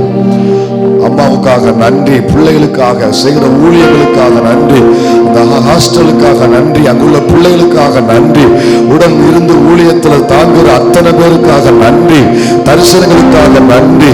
வரக்கூடிய புதிய வருஷத்திலையும் ஆண்டவர் இருதயத்தில் வைத்திருக்கிற புதிய தரிசனங்களுக்காக நன்றி. அதற்குரிய விதைகள் விதைக்கப்படட்டும், அதற்குரிய வளர்ச்சி பலன் காணட்டும். இத்தனை வருஷம் ஆசனுடைய ஆண்டவரை விதைப்புக்கு வரக்கூடிய வருஷத்துல ஒரு பெரிய விளைச்சலை நீர் அவர் மூலம் ஆண்டவரை கொடுப்பதற்காக ஸ்தோத்திரப்பா. கரம் இருக்கட்டும். இன்னைக்கு இரவு வந்த பங்கு பெற்ற ஒவ்வொரு பிள்ளைகளையும் உங்க கரத்துல கொடுக்கிறோம். 21 நாட்களும் ஜெபிக்க வந்த பிள்ளைகளை ஆசீர்வதியும். தினமும் கரையும் செலுத்தி வந்த பிள்ளைகளை ஆசீர்வதியும். வாய்ப்பு கிடைக்கும் பொழுதுதான் வந்த பிள்ளைகளை ஆசீர்வதியும். இன்றைக்கு வந்த பிள்ளைகளை ஆசீர்வதியும். இதற்கான பலனை அவர்கள் அனுபவிக்கத்தக்க அளவில் கர்த்தர் அவர்களுக்கு கிருபை தருவீராக. அத்தனை பேருக்கும் இந்த 84ஆம் சங்கீதத்துல கர்த்தர் சொன்ன இந்த வார்த்தைய பலத்தின் மேல் பலன் என்கிற இந்த அனுபவத்தை உங்க ஜனத்துக்கு தேவன் செய்வதற்காக ஸ்தோத்திரம். நன்றி அப்பா, நன்றி அப்பா. இந்த வருஷத்துல இந்த 11 மாதம், ஏன் இந்த 12வது மாதம் கூட ஆண்டவரே அழுக கண்ணீர் பள்ளத்தாக்கு என்று அவங்க கடந்து வந்திருக்கலாம். இன்னைக்கு நீங்க தந்த இந்த அனுபவம், பலத்தின் மேல் பலங்கிற அனுபவம் சியோனில வந்து நிற்கத்தக்க, தேவ சந்நிதியில வந்து நிற்கத்தக்க, அழுகையில் இருந்த பிள்ளைகளை, பள்ளத்தாக்கு இந்த பிள்ளைகளை தேவ சந்நிதியில கொண்டு வந்து நிறுத்துவதற்காக ஸ்தோத்திரப்பா. நீர் பெருக நாங்க சிறுகணும். இயேசுவின் நாமத்தில் ஜெபிக்கிறோம் எங்க நல்ல பிதாவே, ஆமென், ஆமென். ஆத்துமாவே கர்த்தரை ஸ்தோத்திரி, எவ்வளவு உள்ளமேடு பரிசுத்த நாமத்தை ஸ்தோத்திரி. என் ஆத்துமாவே கர்த்தரை ஸ்தோத்திரி, அவர் செய்த சகல உபகாரங்களை மறவாது. ஆமென்.